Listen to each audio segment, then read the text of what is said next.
podcast fam? We are in the last week of 2020. Praise the Lord. Today, we are bringing you Pablo Casilimas of Rootex, the OneSixOne group, and of this awesome new publication, Innovate Gainesville.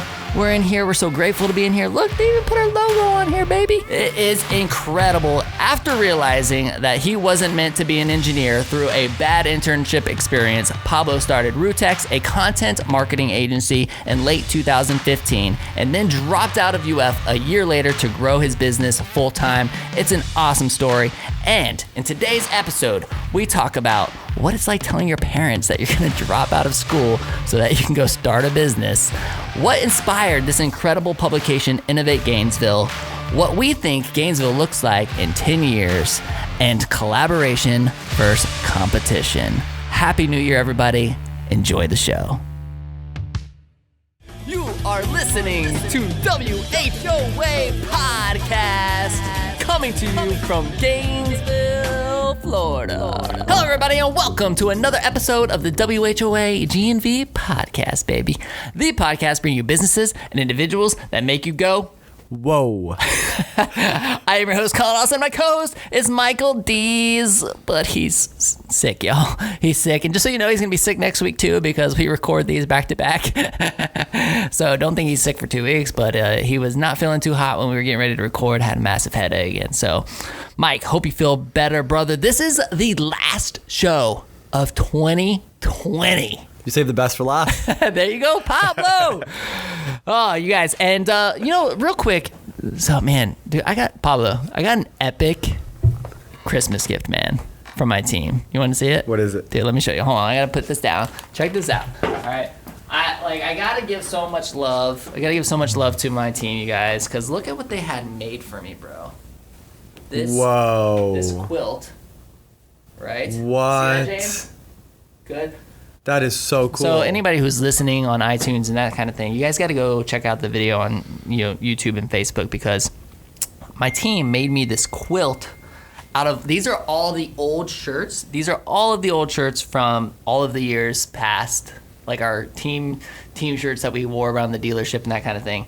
And our team member, Sarah Lentz, actually quilted this and made this for me. Wow.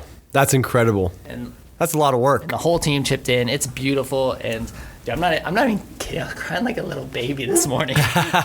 Like, they handed it to me, and I was like, man, this is like one of the greatest gifts I've ever received. You got some good people. Dude, I love it, love it, love it. So thank you guys so much for that. You guys, before we get into the show, I want to thank our sponsors. Have you noticed those blue Collier signs all over Gainesville? Those are the signs of progress, y'all. The GNV Commercial Advisory Team of Colliers International is the region's top commercial real estate team. When you need to buy or sell commercial land or buildings, find a new space for your business, or lease out a property you own, turn to the GNV Commercial Advisory Team. They close more than 60 deals a year. Shouldn't yours be one of them? The answer is yes. They should. Check out all of their services at colliers.com/Gainesville. And just so you know, we also have a space available next door. So I'm leasing out some space here. If you want to be our business neighbors over here at New Scooters for Less, I'm leasing out 607 Northwest 13th Street. We're less than a half mile from UF. I've got 2,070 square feet over there, 820 of retail space, 1,250 of warehouse space. It's nice space, man. We're really close too, Pablo. I might have to check it out. And you guys hit up Jason Bennett or Dan over at the GNV Commercial Advisory Team right now, and come be my business neighbor, y'all. So that space is just not being utilized. Like, I put scooters in there for storage and stuff, and I'm like, man, we need to. You put that anywhere. We need to put another business in there. Yeah. It's so close to campus. Exactly, man. And also, you guys, if you need help moving your home or your business, give our friends Brad and Jordan a call at UF Mover Guys. These guys do it all. Full service packing, moving bulky items, disassembling furniture, and if you need storage, they got your back there too. Pablo, you know what my favorite thing about UF Mover Guys is? What is it? Dude, you don't have to pay anything up front. All right. What? You pay once the move is completed and you are completely satisfied. These guys have over 600 Google reviews with a 4.9 star rating for a reason. Call them right now at 352-415-0886 or visit their website at ufmoverguys.com. You guys, please support these incredible sponsors. You're going to hear me say it all year long as we go into 2021. They are the ones that make this show happen. You ready to rock and roll, my friend? Let's do it. Today on the show, we have Pablo Casilimas, the CEO and founder of Rootex, a content marketing agency, and the co-founder and president of OneSixOne Group, a seed accelerator, and The associate publisher of Innovate Gainesville. dude, show them this thing. Show them this thing. Like, let's see. All right, let's we're going see to get this right thing. into it. Yeah, man, we're getting right into this. Take a look at that. So, Pablo, you've been on the show a couple of times. We had you during the coronavirus sessions, and you were here with the OneSixOne Group. When Right. we had all you guys in here. Oh, yeah. 3 of us on 2 chairs. That was like one of the most like energetic episodes I can remember. For sure. That was a great time. I enjoyed it.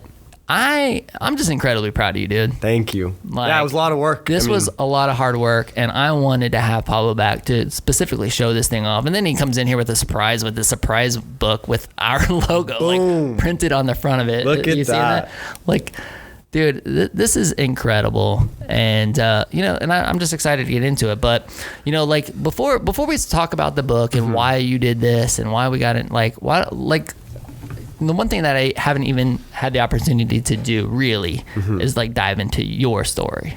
Like, I want to hear Pablo's story. Now that I got Pablo 1-to-1 in the studio, like, dude, like, tell me your story, man. Absolutely. Where do you want me to start? Dude, wherever you want. All right. I'm from South Florida. I was born and raised in a town called Pembroke Pines.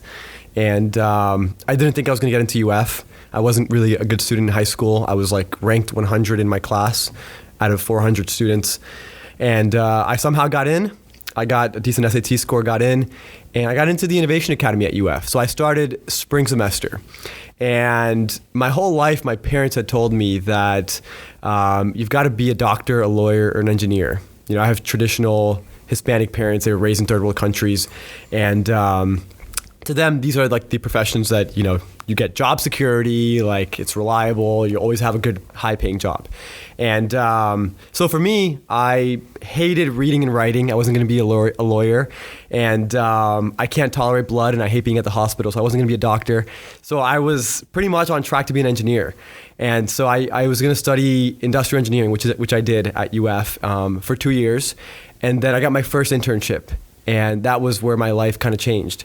It was an internship with a Fortune 50 company called Pratt & Whitney. They make jet engines for military planes and commercial planes. And I was up in Maine doing the internship. But after 1 month there, it was a great company. They have great culture, great leadership. But after 1 month, I was miserable. I was like, I can never do this. I can never work corporate. I don't want to be an engineer. And I never want to work 9 to 5 again. And I pretty much, literally almost exactly a month in, I came up with the idea for my first company, which is now Rootex Creative. And 2 months in, I already had a name, a logo, and 3 months in, I already had my first client booked, pretty much. And I spent the last 2.5 months of my internship trading stocks, watching YouTube videos, listening to ebooks at work. I had so my boss, whenever... This is like the internship? Yeah. When you say at the work, you were listening to ebooks there? Yeah, exactly. So I would show up to work, and what was cool is I had my own cubicle, and my boss wasn't really the person who was like giving me work to do. I went to my boss to give me more work when I finished my first tasks, and he said, oh, go to this person, and this person. They'll give you more work. And so I did that, and then after I finished those, I was like, I'm just not going to go back for more work because I want to just learn about business.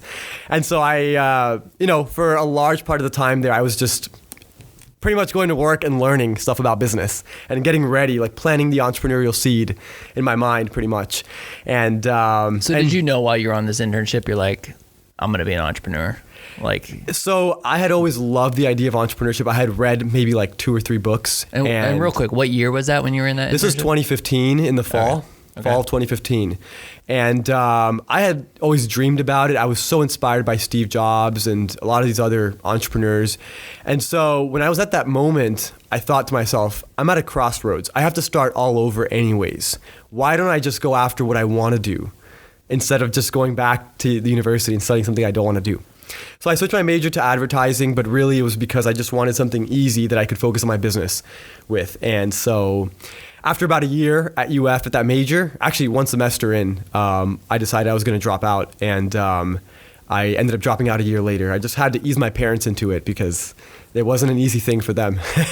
Okay, so you dropped out of UF. So I dropped out of UF in 2017. Okay. And that was about a year and a half into running my agency.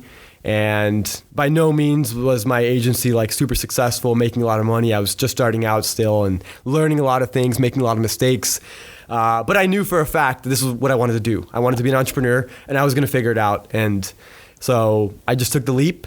There was times. Real quick, man, I got to stop and go into the story a little bit. Okay, yeah, let's do it. I gotta know what your parents were saying. I can only picture you telling mom and dad, "Hey, I'm gonna drop out of college." And it obviously took about a year. You said, right? So I kind of eased them into it. I told them. How does one go about easing their parents? I thought about it very strategically. I thought about it. I was like, okay, I can't just say I'm going to drop out. That's too extreme, 0 to 100. So what I said was, okay, over the summer, I'm going to go part-time. I was in a program where we did spring, summer. So fall was my summer technically. Mm-hmm. So summer was a regular semester. I told my parents, I'm going to go part-time over the summer so I can focus on my business. And I had a big client. I had just landed my first big client. And so I was, I was really excited about it. After that, I got like no work for like 6 months or something like that. It was brutal. But then the following year, when it was time for spring courses, I actually did enroll. And that was my official last semester. And that semester I stopped showing up to exams and stopped doing homework. And my last semester. I had my class with Marty Schaffel, actually, which I know you've had on the show. Yeah, he's a great guy. Great mentor of mine, and best class I ever took at UF. And I already knew I was going to drop out, and so that class, I spent a lot of time just like learning, spending time with Marty. But all my other classes, I was like, I'm not doing the homework. Like, come on, this is BS. So in terms of what my parents were saying, it definitely wasn't easy. They were very, very upset. My dad has become a lot more easygoing. He's very laid back. So I think he was like, it's whatever, he's going to do whatever he wants to do. But my mom really took it to heart, and it was really difficult for her, for sure. Because, I've got 4 other siblings. One of them is about to become a doctor. One of them is a aerospace engineer. One of them is a nurse anesthetist. Okay, where do you fall in the line? I'm the youngest of all. And then the fourth, my older brother, who's like I'm closest with, he's 1 year older than me. He's the first one who dropped out actually to become an MMA fighter, and now he's going back to school learning programming and stuff. But yeah, so when I did that, my mom was like thinking like, oh, this is gonna be my good child who like is not gonna drop out, and then I Sorry, did. Mom. Sorry. So yeah, but I mean, at the end of the day, you have to do what's best for you, and times have changed so much. We're living in a completely different world. That the world that my parents grew up in, that your parents grew up in, was a completely different world. And so if you want to be an entrepreneur, you can learn so many things online. You can learn things by calling people. How were you paying? Were you paying for college out of pocket? Or I was taking out loans. Yeah, so I was living off loans. Okay. So it became really difficult for me when I stopped enrolling because I couldn't take out loans anymore. I actually went back for one semester and enrolled at Santa Fe College. I got very inspired. This is like a little side tangent, but I read the biography of Elon Musk and got really inspired. And I was like, I'm going to go back to school and study physics. And then I was like a month and a half in, 2 months in, and I was like, I'm not doing this. And what year was that? That was 2017, fall 2017. Okay. Yeah, and so do you feel like, because I see a lot of people who are in college, that's a very transitional part of your life, right? So you're very much thinking like, I don't know. Like I speak to college students all the time at UF when I go over there, and it's the same thing. It's like they're trying to figure out what the heck they're going to do with the rest of their life. Like they have to have it all figured out, like right then and there. You know what I mean? Yeah, So it's a lot of pressure. I mean, was that kind of the situation that you were in? It's kind of like you just didn't really know, or? So for me, it was different. It wasn't that I didn't really know. I knew I absolutely was going to be an entrepreneur. Okay. Like I was all in 100%. I was like, I don't care if I'm homeless. And that was because do you feel like the internship was that light bulb that sparked that? Yeah, that was a big part of it. And so like, so your story is very similar to mine. Because really? because I'm definitely like, I'm the guy like who was doing all the stuff that you were supposed to do. Right. Like I was going to career showcase and in my suit and tie and like shaking hands with these recruiters, and they're asking me like, oh, okay, so Collin, so why do you want to work for a company? And I'm thinking to myself, I don't. Do I want to? Yeah, exactly. You know, it was like, bing, bing, bing. Like, it was like such an eye-opening moment. Yeah, exactly. So it's very similar. And then like the light bulbs start going off. I'm like, oh, well, maybe there is a different path here. Right. Maybe I can create my own business and lifestyle, and maybe I don't have to wear a suit to work every day. Absolutely, yeah. So that's super interesting. Yeah, and the way I saw it, I mean, by that point, I had read a lot more books. I became obsessed with just reading biographies of other entrepreneurs, and I had read a ton. And what was the best one you ever read? The best one that I ever read, I mean, my biggest inspiration of all is Steve Jobs, and that was the first biography I've ever read. So maybe that's the most impactful one for me, but... that's a big one, right? Like yeah. I got the book over there. Like, it's like this thick. Oh, yeah. I mean, a lot of them are pretty thick, to be honest. I read Benjamin Franklin's, Abraham Lincoln's. I think the best one, I would say Richard Branson's. I love Richard Branson. Yeah. It's really good. But it's very close to, for me, Shoe Dog by Phil Knight, the Nike founder. Okay. That was a really, really good one for me. Because, I mean, if you look at Nike, it's one of the biggest, most successful companies in the world. And when you just hear about how this guy was like driving to track meets, selling shoes out of his trunk, it's like, this is how like a $100 billion company started. You know, it's crazy. Incredible. Yeah, it's crazy. It gives me chills thinking about it. So what do you think about like because I mean, Steve Jobs was a jerk. Yeah, for sure. So I mean, when you like tell me, you like read like what inspired you about Steve Jobs? So when I was a junior in high school, was when Steve Jobs passed away, and I didn't know much about Steve Jobs. All I knew is that my freshman year of high school, I found out about Mac computers, and like I was like, I have to have one, and I saved up a lot of money in my first job at a restaurant to buy myself a Mac Mini, which is the cheapest Mac you can get. Yep. And I was obsessed with the thing. And then, you know, I obviously knew more about Apple. I had an iPhone. And then I started finding out about Steve Jobs after he passed away. I started doing so much research on this guy, and I was so fascinated. I mean, he revolutionized, some people say 6 industries. I mean, I usually say 3 industries, but it's just incredible what the guy did. And yeah, he was an asshole, but he was a visionary, and he was an entrepreneur, and he was... you know, he didn't have to be an asshole, that's for sure. He didn't have to be. He had that obsession over design and quality. And like he was known about making like the internal, like even the internals of these computers that we're using today, like making them look beautiful, even though nobody was ever going to see them, you know? So I definitely appreciate the attention to detail. But I always ask that question when people bring up Steve Jobs because everybody knew that he was a jerk, you know? And so it's always kind of, I don't know. There's something about him that's like extremely inspirational. Like when you hear him speak, like I have tried to understand like what it is about him. Cause I mean, there's some really good professional, like speakers, like public speakers. Yeah. But like something about Steve Jobs is like when he speaks, like I just want to hear like what he's saying. Yeah. I don't know what it is. I haven't figured it out, but, He really was an incredible entrepreneur, and the things that he created or, you know, was involved in the creation with was out of this world. So really. Did these books, these were the things that kind of like led to that, man, I'm going to be an entrepreneur? Yeah, and like I said, so right after Steve Jobs passed away is my junior year, and I got inspired and I started a club called iClub, Innovation Club, and it was kind of named after Steve Jobs. It was literally the same. It was like the day after I found out he died, I started getting inspired, reading all these things, and then started the club. And so ever since then, I've always like dreamed of being an entrepreneur. I've always wanted to be one. I just didn't think it was possible. You know, it sounds like it's unrealistic. It sounds like you just, you know, there's not really a clear path to it when you're young and inexperienced.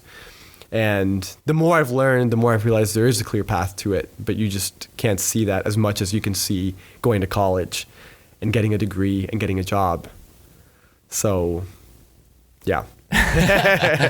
So here you are now, man. The college dropout with a great company. Yeah. I mean, yeah. What do your parents say now? Are they kind of like, Yeah, I mean, they're proud of me. They're no longer, so I didn't mention this, but for the first probably year and a half, 2 years after I dropped out, every single time I got on the phone with my mom, the first thing she would say is like, please go back to school. And like any mom should and would, right? Yeah. So that no longer is the case. And now she's very supportive of my business, and like, she's really happy with what I've been able to accomplish and all the things that I've been doing. And no longer talks about college as much. So, so that's a win. It's a win. It's a win. It really is. You know, for my parents to be supportive of what I'm doing, I can understand where they're coming from, because it's a very foreign thing for them. Nobody in my family is an entrepreneur. No, they're from third world countries where everything is completely different, and none of their family over there was an entrepreneur. So they just can't understand. They can't relate to it. Yeah. So, but the fact that they're supporting me now and they understand a lot more about what I'm doing, then, that's a win for me. Yeah, that's cool. Yeah. So, I mean, talk to me a little bit about the business. I find the content creation business extremely fascinating. Yeah. Because, I mean, I'm just gonna be real. We do the same thing that you do, right? I know, but there's something about content creator, I don't understand it, but we're good friends. Mm-hmm. You know what I mean? And I know other people would look at our businesses and be like, yo, those businesses compete with each other. Right. And then I like to look at other content creation. What is it about us as creators and being in the content creation business where it's not competitive? Yeah, and I think that that's more a matter of perspective. Okay. I think that it's we could totally take the viewpoint that we're direct competitors, I'm gonna crush him, all this stuff, right? Dude, I'm gonna crush you. Who's gonna crush who? But the way I see it is, it's so limited. It's such a limited way of thinking to think we're a direct competition. For me, my agency is a medium to get to what I want to accomplish with my life. And at this point in time, we might be making videos at the same time in the same place, but it doesn't even, for me, I feel like we're not competition, because I'm trying to get to point Y, you're trying to get to point Z. We're trying to go to different places. We're doing different things. And so even though there may be some overlap on some of the work that we do, it doesn't mean that we're competition. Yeah. My long-term goal is not to just build an agency and just do videos in Gainesville, right? That's right. That's nothing compared to my long-term goal. So what is it? What's the long-term vision, man? My long-term goal is to create an educational institution that creates value for entrepreneurs. This is what we're doing with OneSixOne Group. My goal is to create an accelerator. I mean, you can call it an institution, you could call it an accelerator, but the goal is to really give a high quality educational product. Not something that you get in the business college at university, something that I'm willing to bet on. You don't have to pay me anything for it, because I'll just take 2% of what you're going to create, because I believe in the product I'm giving you so much that I would rather just take 1% of what you're gonna build next, because I believe in you and I believe in the product that I'm giving you, right? So that's the goal of what I'm doing, and the content creation is part of that. I pay the bills through content creation, but this allows me to create content for OneSixOne Group and for my ultimate goal, the educational institution. Right? Because I feel like I was failed by the university school system, and I want to create something that is the opposite. Something that, if you're an entrepreneur, if you're like me and you're 18 years old, 19 years old, trying to figure it out, where do you go? Right? Yeah. And you go to UF and they'll take you down the wrong path. Not anything against UF. UF actually has a great business program because of the people they connect you with. They have a huge network. But I'm talking about just universities in general. I want to create something that if you're an aspiring entrepreneur, this is where you go, and you'll become the next Elon Musk, the next Steve Jobs, Richard Branson. Yeah. So that's my long-term goal. And so the content creation is this is my bike. This is my electric scooter for the time being, right? This is where it's taking me. That's the way I see it. I love it.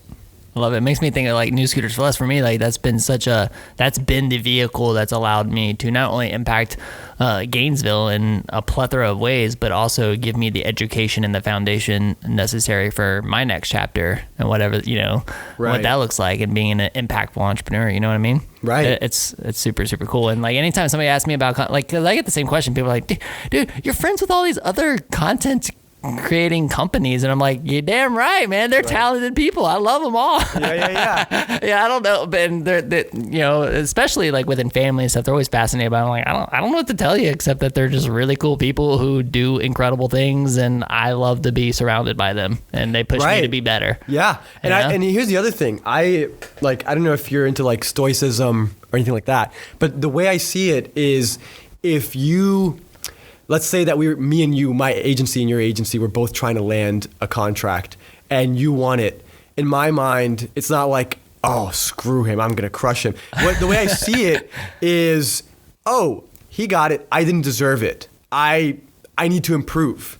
Like that's just the reality. Like he beat me because my product is not good enough. So that doesn't mean that I'm going to get upset. That just means I need to improve my product. And that's the way I see it. Well, you guys do incredible work.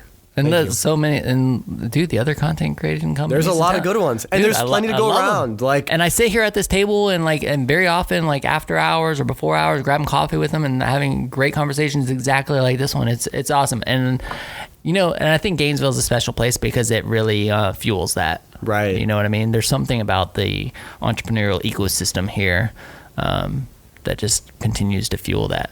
So, yeah, it's a lot more collaborative versus competitive, I would say. Yeah, exactly. So, dude, talk to me a little bit about this book, man. Like, so why did you want to do this? Well, again, show it off to the camera. Really quick. Yeah. But of course. But you guys, this Innovate Gainesville publication is fantastic. It's it's well done. You saw my post on social media the other day? I saw it yesterday. Like, I said something about like not, the fact that you would consider me, and like Gainesville would consider me a thought leader, meant the world to me. You know what I mean? And I said I actually said, I was like, I don't know if that's true. I feel like I'm a thought executor, because if there's one thing that I've done really well, it's surrounding myself with brilliant people. Right. And especially in this community, people who I admire very much, and I just execute the things they tell me to do. Right, yeah. Right? There's so many brilliant people. I'm like, man, you're amazing. That's so incredible. Absolutely. And I just take their advice, their information, process it, and apply it to my life. So I feel like I'm more of a thought executor than a thought leader, but still, like, being in there, as a thought leader was very humbling. So thank you for that. Of course. And of course, like, New Scooters for Less is featured in it. The podcast is featured in it. But let's talk about, like, why did you want to do this? Yeah, no, that's a great story.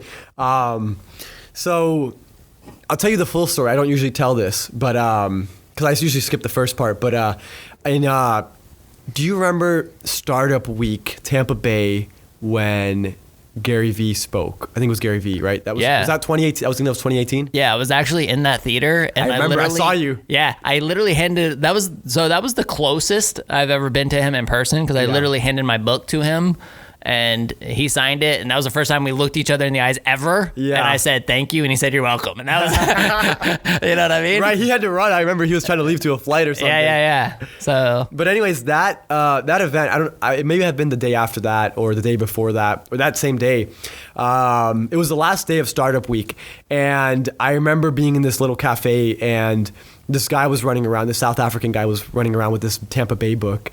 And he was just talking about it. And I remember I talked to him briefly about it. And he asked me, what would you call the region of Gainesville and Tallahassee, like, combined? We're trying to make a book for that region. And I said, I don't know. And that was about it. That was about it for our conversation. Then about a year later, I came down to Startup Week Tampa Bay again, 2019. And I was actually tabling there for my agency. And he came up to my table holding the volume 2 Tampa Bay book. And I was like, this thing is beautiful. This is way nicer than last year's book. I was very impressed. And he asked me the same question. He said, what would you call the area of Gainesville and Tallahassee? We're trying to make a book for that region. And I told him, you can't do that. I said, we don't know what's happening in Tallahassee, and we don't care. I said, we have so much happening in Gainesville. He says, we've never done a book for a city as small as Gainesville before. And I said, we could absolutely make a book for Gainesville. I'll make it happen. We're going to do this. Okay. And that was our verbal commitment. He gave me a copy of the Tampa Bay book. We agreed to talk late the next week. And that was it. We began. And so it was a slow start. I'd never published a book. I didn't know what I was doing. I just knew, the reason I took this project on was, one, how cool is this? Like, I was like, this is going to be like, to hold this in my hand and to know that I created this, like that's going to be such a cool experience. But two, it's going to give me the opportunity to literally go around Gainesville and meet with all of the entrepreneurs, CEOs, marketing directors, innovators, thought leaders, everybody in Gainesville. And that's what I love to do. Just like you love to have people on your podcast and have those conversations, talk about their stories. 100%. I love the same thing. I love to have like one-on-one meetings, get to know entrepreneurs. And I literally had probably over 100 meetings because of this book. It's awesome. And got to know everybody in town. I got to meet with President Fox, got to meet with the mayor of Gainesville. I got to meet with Phoebe Miles from the Cade, and we sat overlooking Depot Park, such a beautiful view in the museum. She told me the whole story about how her dad started Gatorade and how the museum came to be and all these things. It was just all these incredible experiences I couldn't have even dreamed of. And to think like, just 6 months prior, a year prior, I was trying to get meetings with like all these people and like all these business owners to try to get them as clients so I could make them a video or do some marketing for them. And now I had these people making introductions for me to other business owners. I had certain people who literally made over 10 introductions to like other marketing directors and business owners. That's cool, man. It was amazing. So yeah, and I truly believe that there's something unique about Gainesville. I mean, the innovators, the startup founders, the entrepreneurs we have here, it's incredible. I think that this is an extremely undervalued place in terms of the talent, the entrepreneurial talent, and I think that we're gonna see a lot of growth in the next 10 years because of that. So I knew that we had tons to showcase. And here it is. Yeah, so what does Gainesville look like to you 10 years from now? Because it's crazy, I don't... I hate to point this out on my show, but I'm a little older than some of these guys. I'm 38 years old. And like, I remember when I started this business almost 17 years ago in March. Right. 17 years ago. It blows my mind that it's that old. Right? Like, so you were 21 when you started. Yeah. I feel like it was yesterday. Seriously. Wow. Like it's crazy that it's been 17 years. But like we've talked about it multiple times on the show, Gainesville had nothing. Like 2004, we were on our own. Right. There were no resources. You can't even like reach out to the city for help. It was like literally figure out everything on your own. Oh, yeah. There were no accelerators, no incubators. There were definitely no entrepreneurship programs at the University of Florida. The closest thing we had was Professor Rossi's class, which was Principles of Entrepreneurship. Oh yeah, I took that. Yeah, you know what I mean? Yeah. Like, which I'm totally gonna get. I'm totally gonna get Bill Rossi on the show one day. But like, but that was the closest thing. Right. And now you look around. Just look around. Just look around crazy. This facility. Look at all the buildings that have come up around it. Isn't it incredible? Exactly. It's crazy. So, I mean, painting that picture 10 years from now, what does that look like to you? So, I can't tell you what it's going to look like physically in terms of all the buildings and all that. But what I can tell you is the innovation and entrepreneurial ecosystem is going to be thriving here. I mean, this is going to be like an up and coming, if you think about what Austin is like and Raleigh is like and Boulder, Colorado, it's going to be up and coming just like those cities. And I think a big part of that is, of course, like I mentioned, the world-class entrepreneurs that we have here. But the missing ingredient that we've had, and actually Mitch Glazer just published an article about this. I think it was titled like the missing ingredient of Gainesville, and it's just capital. It's just funding for startups, and we haven't had that ever. And so, which is one of the missions of this podcast. You know, Exactly. we said like that's our second mission is, you know, the thing that we hear about all the time is that there's not enough experienced talent. There's not any investor capital. It's a great place to start a business, but not a place to scale to scale a business. And it's like, all right, well, we're going to solve that problem. Right. You know what I mean? And so it's so cool to see other people who are focused on it as well. Yeah, and if you think about it, like not a good place to scale a business, and like if you think about that, why does that make sense? We've got access to one of the largest talent pools in the state, and maybe in the southeast region of the United States, right here in Gainesville, right? Yep. So it's a perfect place to scale. The issue is that we haven't had a lot of examples of that, and I think that's what it takes. Like Silicon Valley, because you've had all these successes who then give back and mentor entrepreneurs and invest in entrepreneurs. And I think we're going to see a lot of that over the next 10 years. And that's pretty much what OneSixOne Group is focused on doing. Okay. And this is, I mean, COVID is just accelerating this because investors are becoming so comfortable investing virtually without ever having a face-to-face meeting. This is the first making time things better. It's making the opportunities greater. Absolutely. That's interesting. I hadn't heard that before. Yeah, and actually, speaking of that, we actually just had our day one of demo day for OneSixOne Group for our fall accelerator. It was a 10-week program. We wrapped up last Friday, and we had demo day today. We have 2 sessions tomorrow, and we had 5 investors on the call. I think one was Where did you meet these investors? Like, where do these connections come from? We just hustle. Like Justice and I.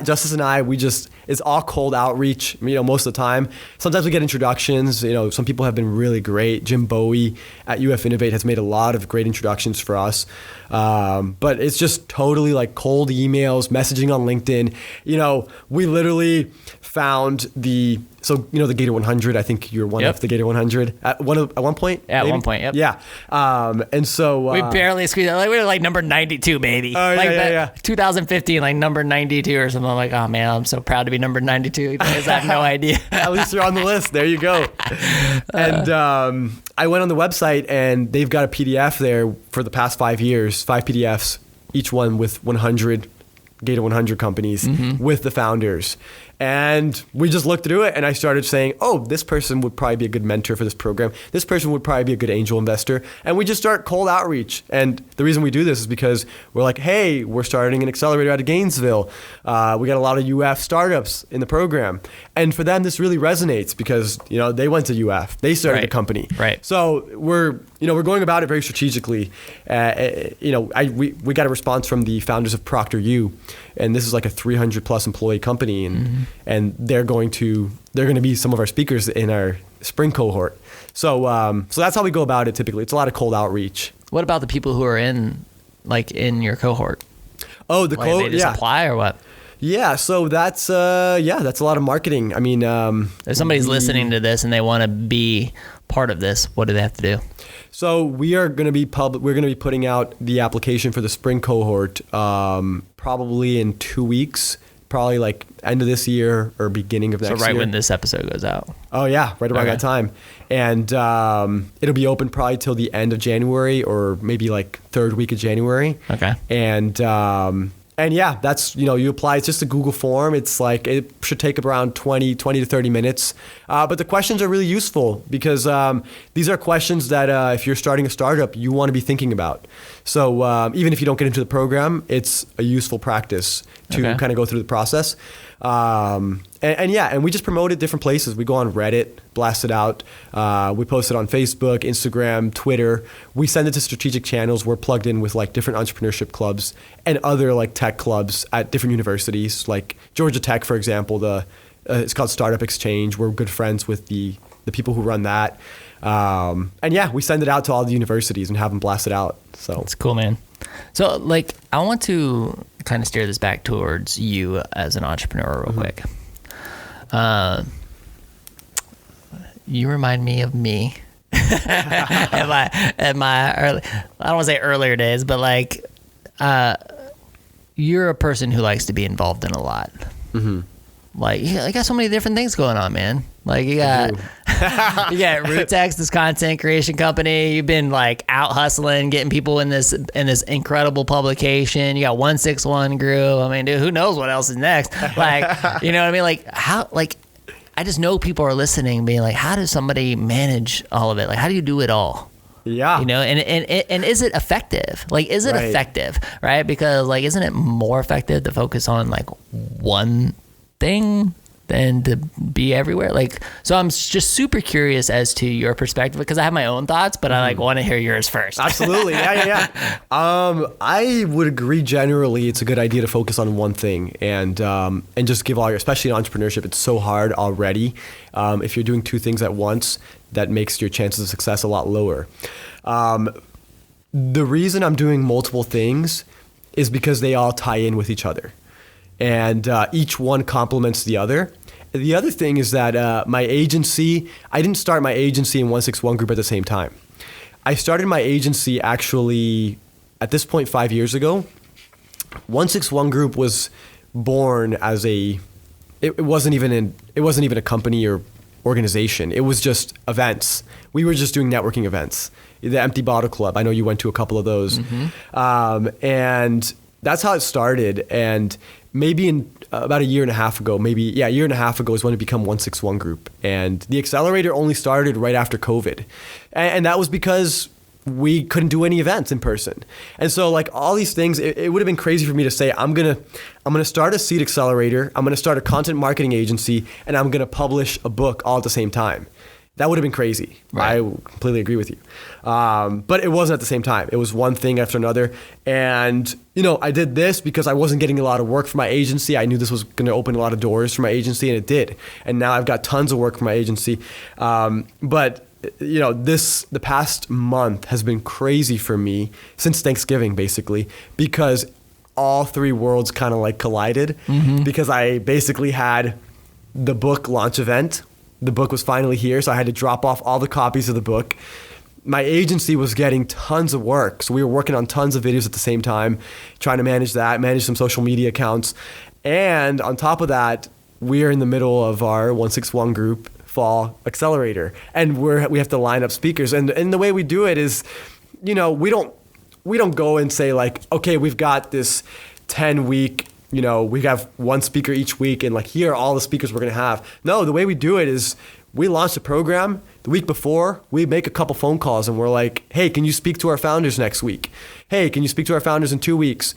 And we lock them in as we go, And so I was in the middle of all of it. The planning the launch event, delivering books, doing all this, had the demo day today.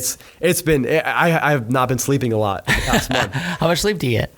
Probably the past 3 weeks, the average has been like around 5 hours a night. Okay. But there's been a lot of nights where I had to sleep 2 hours, 3 hours, 4 hours, just going around like a zombie. And I mean, I love what I do. So the hardest part for me is getting out of bed. That's the hardest part. I feel terrible in the morning because I didn't sleep a lot. What time do you wake up? Oh, it just depends on the day. I mean, I wake up when I have to do something. And sometimes if that's like 10 a.m. or 11 a.m., because I stay up very late. I don't know if you know this, but I'm usually up till like 4 a.m. like working. Yeah. So like for me to wake up at 8 a.m. That'll go away as you get older. Yeah, I think it will. Yeah. I think it'll have to. I don't know. Take it from me. I've started to have a lot more like earlier morning meetings and commitments and stuff. And so it's not sustainable for me to be doing that. So I wake up when I have to, but like recently it's been like around 8 a.m., sometimes 7, sometimes 6:30, sometimes 9, around there. I've been getting into this conversation with some friends of mine recently, and because 2020 for me has been very like an awakening. You know what I mean? Yeah. A lot of revelation this year. I've discovered a lot of things about myself, things that I probably wouldn't have admitted before. Like a good example is like I think that I'm a good manager but not a great manager. Like I can manage people but I hate managing people. Right. From saying like I hate holding people accountable, and I think I might have even talked about it on a previous episode, but like just don't like holding people accountable. I don't want to be like, yo, Pablo, why can't you get your butt to work on time? Yeah. Like, what's your deal? I hate being that person. Like I want to know what your goals are. I want to know how can I help you achieve what you want to achieve in life. Like that's as being a leader, being a visionary, I'm definitely that. You know what I mean? So like, what kind of entrepreneur are you? Like, are you a visionary? Are you an integrator, an executor? You know what I mean? Yeah, that's a good question. I would say I'm definitely a visionary in terms of being able to look out into the future and say, this is what we're going to build, and then working backwards and saying this is the first step we have to take to get there, and like 10 years out, right? Because OneSixOne Group, what we're doing is a 10-year, like we're not expecting to make a dime of revenue for at least 5 years. It's a very long-term thing. So I would say definitely a visionary. I would say an executor, but to a certain extent, like there's certain things that I'm really good at executing on and certain things that I know that I'm not good at. Like things that are very tedious, I'm not good at that. I'm not good at like organization, like keeping organized and like, if like having a set process that you follow every single week. Like, I don't have a morning routine, like I'm very bad at like just following these things over and over again. But in terms of executing, like if I know something has to get done, I'm not going to sleep until it gets done, and I'll get it done. And if somebody falls through, I'm going to find somebody else to make it happen, or I'm going to do it myself. So that's what I would say. Yeah, that's good. I really like that. Yeah, but I definitely like, I've realized I definitely need like the organizational part, like especially like my agency runs like people's social media accounts, like a company's social media accounts. And in order to do that, I can't be the person doing it. Like I will go on there and like engage every now and then, but to be creating the content on a weekly basis and scheduling on a weekly basis, I can't be the one doing that. Yeah. Because again, as the entrepreneur, I think that you're like steering the wheel, and then you're also like putting out fires, and different fires come up and different opportunities come up, and you want to take those opportunities. And that's the person that I'm going to be here looking at the opportunities, putting out fires. And then these little tedious, monotonous tasks, I'm not the one who's going to be doing those, but I will find the person who can. I'll find the person who's reliable. Yeah, I think that's key.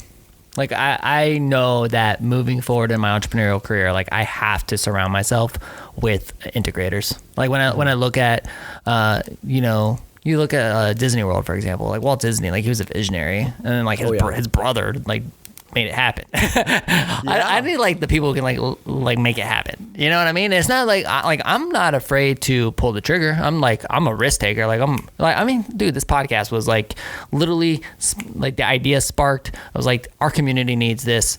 I'm gonna do this. I like remember showing the picture to my assistant saying, "You see this? Like this is what I'm going for. Like find me all the stuff. Order all the stuff." I was actually going on a trip. I was like, I'll be back in a week. When I'm back, like, I would love to have the podcast set up. You know what I mean? And like, so I wasn't afraid to like put the initial investment in. Like, let's go. We're gonna do this and commit like right away. Right. But it's like, dude, I need the people around me who can like integrate it, get the stuff, do the work. Like you said, the organizational part of it. And I would say like I'm a people person, and I think you are too. Like looking back to when I was a student at UF, there's like certain things I could have observed about myself. Like looking back, obviously I wouldn't have noticed it back then, but that would have told me that I was going to be an entrepreneur. And part of these were, for example, like I was very good at convincing people to like either like do some of my projects for me or like help me study, because I was very bad at like, I'm not the type of person that can sit down and study on my own. I like surrounded myself with people who would like say, let's study at this time and we can study together. And that would get me to be able to study. Because I'm a very social person, and like I love being around people. I love talking to people. And it just reminds me of being in the dorms and trying to study in the commons, and then David Nassau coming up to me and talking my ear off for like 3 hours. Shout out to David, Shout out to David. He's going to watch this and he's going to see it. That's awesome. So here we are at the very end of 2020. Like I love diving into goals. I think it's just natural, right? You kind of start lining things up for the new year ahead. What's one goal that you have for 2021? One goal for 2021. So OneSixOne Group is going to be putting together a fund.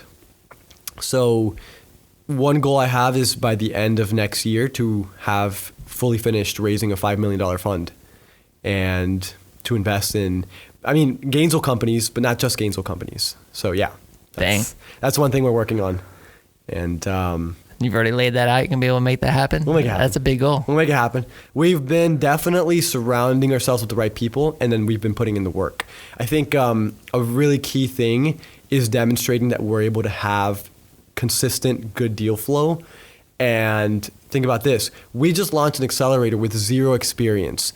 And in our summer program, we had 9 founders in the program. One of them raised a $300,000 seed round. Now, in our fall program, we had 8 founders in our program. One of them has already $10,000 monthly recurring revenue. Like, you know, we have proven that we can source these deals, that we can source early stage talent, right? And that's what it's all about, you know, because when it comes to investing in early stage startups, it's a numbers game. It's not, I think this is a good idea, I'm willing to bet on it. No, that doesn't work like that. We're investing in people. It's all about investing in people. And we fully expect 9 out of 10 at the very least, or maybe at the very least 8 out of 10 of the startups in our programs to fail. We're expecting that. But we know a lot of those are going to go and start other companies. And maybe after they fail with those, start another company. And we are picking people that we fully believe in and that we're going to back every single time. And so when they're on the second startup, we're going to back them if they fail. When they're on the third startup, we're going to back them. And that's what it's about. It's a volume. It's a numbers game. You invest in 100, you get 1 or 2 that gives you all the return. And so over the next 5 years, if you think about it, we're doing 3 cohorts a year. We're going to have 30 companies, around 30 companies next year. 30 companies times 5, that's 150 companies. Out of 150 companies, we're going to have somewhere between 5 and 10 winners. And I'm talking about like 5 to 10 big winners, or maybe like 3 to 5 like really big winners. And that's when you start to see the results. But it doesn't work if you pick out 1 or 2 and you say, I think this is a great idea, this is going to win. It doesn't work like that. From all the research that we've done, and you know, the most successful, if you look at Sequoia Capital, if you look at Y Combinator, this is how they operate. So these other entrepreneurs, these investors, the people that you have talked to, that have been meeting with, you know, these cohorts and hearing these demo days and that kind of thing, like what's the reception been like from them? Like in regards to the companies? Yeah. Like, are they excited? Like what's going through their minds? Have you had independent conversations outside of the, you know, the group Zooms and that kind of thing, where you're like having one-to-ones with these guys? And like, what do they say? Oh yeah. So after demo day, we start calling up, like we start with all the investors that we're like really close with, and we just call them up and ask them for feedback. And so what we've heard so far is, I mean, they're impressed. Like they really are impressed. And I don't say that because they're, you know, our friends and they're telling us that. The way we tell they're impressed is at our demo day, we see the reaction, right? This is a Zoom call. It's hard to stay engaged. And the way you know an investor is seriously interested is if they're asking a lot of questions, right? Because they're not, I mean, these people are really busy. They have a lot of things on their mind. They're not going to force themselves to come up with a bunch of questions. And we can tell which deals they're more interested in. Like we had one of the superstars in our current cohort got a ton of questions. And I could tell there was like an investor one of the investors literally asked, how crowded is your cap tables? Because he could tell this was like a good deal. Like, you know, he's thinking like there's probably like a lot of people already investing in this.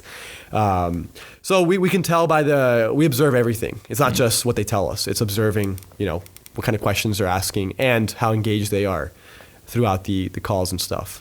That's cool, man. That's cool. Yeah, I'm excited. I'm excited for the year ahead. You excited? I'm super excited. I mean, hopefully COVID will disappear now that there's all these talks about vaccine. The first groups of people are starting to get vaccines, and maybe we can get back to normal soon. And it'll just. I hope so. It's I really miss in-person events. I really miss having one-on-one meetings and getting to know new people. There's a lot of people that I would have had one-on-one meetings with over the past 6 months. You just couldn't. Yeah. Were you still doing them via Zoom? It's just people are zoomed out though, right? I'm zoomed out. Yeah. I mean, I'll do that. I still do that. I mean, actually nowadays I probably just do phone calls. It's like, let's just cut the video. Unless it's, you know, there's certain cases where I'll do Zoom. Like if it's somebody that, like, for example, like an investor that we're trying to get to know for like OneSixOne Group, who's in California, you know, of course we'll do Zoom, something like that. But, you know. It's cool, man. Mm-hmm. Well, real quick, like what was the point, or like where did the name Rootex come from? This is kind of a silly story, but I was like, I genuinely always wondered this. I was like, sometimes I found myself like trying to figure it out. I'm like, Rootex. You're like, it must mean something. Yeah, where's this coming from? It doesn't mean anything. It doesn't mean anything. Okay, so I'll tell you the story. So this is actually kind of cool because you're going to be in the story. So I did the Big Idea competition in 2016, which was basically when I started the company like officially like November, December of 2015. So like pretty much like January is when I came back to Gainesville, 2016. I'd entered the Big Idea competition, not knowing anything about business. I ended up actually winning one of the prizes. And one of the prizes that I won was that I actually got retail space at the Rights Union. Okay. I got to be I was the first company one of the two first companies in the Rights Union retail hatchery is what they called it. I don't think they do it anymore. But it was me and then Andrew from Eighth Race Games. Yeah, I remember. Yeah. And I remember you came to speak there one time. Yeah. And so that was my office space. That was at the time. And I don't know if you remember this. You probably don't remember this, but I had painted. They told me I could paint the walls however I wanted, and they told me to paint it myself. That they would buy the paint for me. I was like, okay, this is random but cool. So I was like, let's paint a green screen on the wall. So we painted it like this, like it was like a chroma key green, whatever, and that was the early beginnings. But sorry, what was the question? That's where it was. Yeah, where the name came from. So we were there at the time. The name of the company was Raw Moment Studios. That was the first name of the company. Okay. And the whole idea was we were going to record special moments for people. And I got back to UF and we started recording 21st birthday parties, they're called like sign nights, and they do like this traditional thing. And we started recording. That's what we started with, and then we realized college students have no money; they're not going to pay anything, and started working with some nonprofits. Made a video for David Nassau, Hopping for a Cure, and then little by little started getting paid work. And then I realized like the name wasn't really fit for us to do like work for businesses. It was like too specific. It was like, we're recording moments. Like, I need something more professional, like something more like corporate. I don't know, something simple that rolls off the tongue. Yeah. And we were making a video for this agency at UF. It was called Next Gen, and it was actually like a smaller agency under the agency at UF. Okay. And we were making a video for them, and we hadn't really, we were inexperienced. We hadn't talked about like price and all this stuff, and we briefly talked about like, they're like, we don't have a big budget. They're like, if you guys like hire somebody to like do the editing, like if you hire VAs to do the editing, like we'll cover the cost, whatever. And like we ended up sending them a bill after we finished the video, and they were like, yeah, we'll help you guys, like we'll do some consulting for you, whatever. And they were like, oh no, like we're not paying, like we were gonna do a trade. And we're like, what? We thought you guys were gonna pay, and then like pay a little bit and then do a trade. But anyways, they ended up doing consulting for us, and by consulting, they basically came up with the name for us. And so I met with them, and we were just sitting in their office, and they were just writing stuff on the board and like coming up with stuff. And like I had a partner at the time, Stephen Kim, and Steven, shout out to Steven, man. Shout out to Steven. He's he just moved to Salt Lake City in Utah, and he's got some exciting things going on. But yeah, and they were coming up with all these names, and like none of them really like resonated. They said Rootex, and I was like, and I was like, but it's like short. I like it. 2 syllables. It's only like 5 letters, 6 letters, whatever. I don't even know. But I was like, I want something simple, and so we went with it. We're like, let's just go with this for now, and then if it comes with something better, we change it. But if not, we'll stick with it. That's it. And that's how it came about. So that's Rootex. And I like it. I think it's like, it's simple. It's good. Professional. So I was just always curious, man. I was like, right. I was like, I don't know the story. And in terms of SEO, we don't have competition. I mean, there's one competition that we have, which is like some fertilizer company. If you go on like YouTube and you type in Rootex, you're gonna have a bunch of videos from like this fertilizer company in Canada or something like that. That's the only for SEO purposes. That's our competition. That's funny. So where can everybody connect with you, man? Like, where can they find you? Where can people buy these, or is this like? So we sold, I forget the number, but I think it was like 400, around that range, of pre-orders of the book, and we've been delivering all of those. But we printed a few extra. We normally print hundreds of extra copies so we can put them on Amazon and just hold on to them and sell them and stuff. But COVID, so I worked with Global Village World on this project, and COVID has been hard for a lot of companies, and of course, for them as well. And so they only printed a few extra copies. So I think we've got like 20, somewhere around 20, maybe 30 extra copies for sale. They're $85 a book, and yeah, but you're really getting a really good picture of the innovation ecosystem of Gainesville in here. And not to mention, there's an AR video component to it as well. Like you can scan pages and have a video pop up talking about those companies and stuff. So it's a very like forward-thinking, tech-enabled publication. 2 years of work right here. Yeah, so that's cool, man. Well, where can our audience connect with you? Where can they can you see this digitally? Absolutely, yeah. So if you go to innovationsoftheworld.com, you're going to be able to see a lot of the other books as well. Okay. But if you click on the Gainesville one, you'll be able to see two things. One, you can actually see the ebook, the PDF, and you can flip through it. It looks really nice. So if you want to just take a look at it, you can see it there. The other thing you can see is actually every single organization and individual featured in here has their own individual article, like write-up on that platform. So if you go on there, you can scroll down and you can find New Scooters for Less, click it. That's cool. And then when you share it on social media, it actually shows like, a picture of like New Scooters for Less. It's not like talking about the website or anything. So it's really cool. So how many books do I have down there? You've got a total of 5. 5. Okay. So this is what I'm going to do. Mm-hmm. So they're going to go so quick.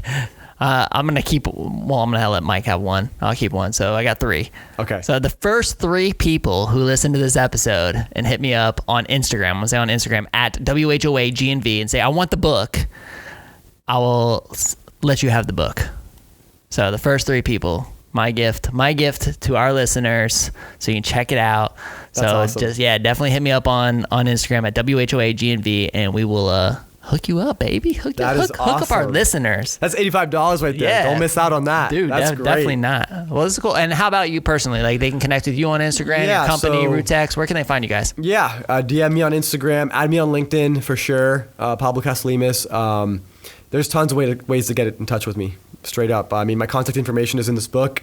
Message me on Facebook, email me. I'm always responding to people. I'm always talking to new people, getting to know new people. So what about you guys have a website for Rootex? Yeah, rootexcreative.com. What is it? rootexcreative.com. Okay. ROOTEX creative.com. And 161group.com. Stay updated there because we're going to actually launch our new applications for the spring cohort on there. And yeah, message me on social media. So. Dude, I'm excited, man. I'm really, really excited for 2021. I'm honored to know you, dude. I'm honored to know all the stuff that you're doing. Thank you for the investment and the heart that you pour into this community, man. It's like we need more people exactly like you, and it inspires me, man. I'm excited. I love working with you guys on stuff and just being around you guys and just dreaming about the future of Gainesville with you guys is just a hell of a lot of fun. You know what I mean? Absolutely. So I appreciate you're doing man. it too. I mean, like through your podcast, you've had now like over 130, individuals, organizations. It's insane. Yeah. So like, props to you. We need more people like you as well. And this is why I truly believe that the Gainesville innovation ecosystem is in its infancy right now. We're just getting started. Love it. And you guys, I know you guys see me and you hear my voice, but you have to know that there are so many other people that make this entire thing possible. We got James Leitner, who does all the editing and the video here, dude. James, thank you so much for everything you do, brother. Sarah Lentz, Allison Mutrino, and of course, my co-host, Michael Dees, who is sick. Hope you feel better, brother. And podcast fam, if you were driving and didn't have a chance to write down the information of the incredible sponsors that make this show possible, don't worry at all. If you just go to whoagnv.com/sponsors or simply click the links in the show notes of this episode. It'll take you right there. Definitely support these incredible sponsors. And before we wrap up, I want to give a huge thank you to Leonardo's Pizza Millhopper, who renewed their sponsorship for 2021. Kyle and his team have been so incredibly supportive of this show. But even greater than that, they've been so supportive of this community, y'all. In 2020 alone, they donated over $20,000 worth of pizza and sponsored $5,000 in fundraisers, for homeless shelters, hospital staff, local nonprofits, and school groups. Cal and his team are absolute rock stars. So do us a huge favor and give these guys a big old thank you. And the best way that you can do that is by going to leonardosmillhopper.com or by calling 352-376-2001 and ordering a Chicago-style pizza right now. In fact, I'm like craving it right now, just thinking about it. You're making me crave it right now. Like, let's get one right now. Open? So, yeah. So, of course, tell them that you heard it right here on the WHOA GNV podcast, the podcast bringing you businesses and individuals that make you go, whoa. We will see you guys later. Bye. Happy New Year, everybody.